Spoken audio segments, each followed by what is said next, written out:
மாலை வணக்கம். நான் உங்கள் ஆன்லைன் ஆஸ்ட்ராலஜர் மணீஸ்வரி ஆறுமுகம், பாண்டிச்சேரியில் இருந்துங்க.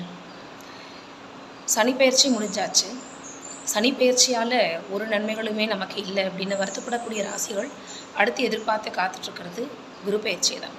இந்த குரு பயிற்சியாலாவது நமக்கு ஏதாவது நன்மைகள் கிடைக்குமா அப்படின்னு நிறைய ராசிக்காரர்கள் எதிர்பார்த்த வண்ணமாக காத்துட்ருக்குறாங்க.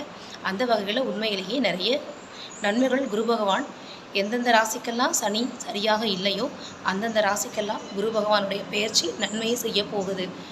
உண்மை அதுதான். ஜூன் மாதம் 2ஆம் தேதி குரு பயிற்சி நடக்க போகுதுங்க. அந்த குரு பயிற்சிக்கு அப்புறம் எந்தெந்த ராசிக்கு எந்த இடத்துல என்ன மாதிரியான பலன்களை தரப்போகிறார் அப்படிங்கிறத தினசரி ஒரு ராசியாக சந்திக்கலாம். அந்த வகையில் இன்றைக்கி நம்ம மேஷ ராசியை முதலாவதாக பார்த்துடலாம். மேஷ ராசிக்கு 3ஆம் இடத்துல இருக்கக்கூடிய குரு 4ஆம் இடத்துக்கு போக போகிறார்.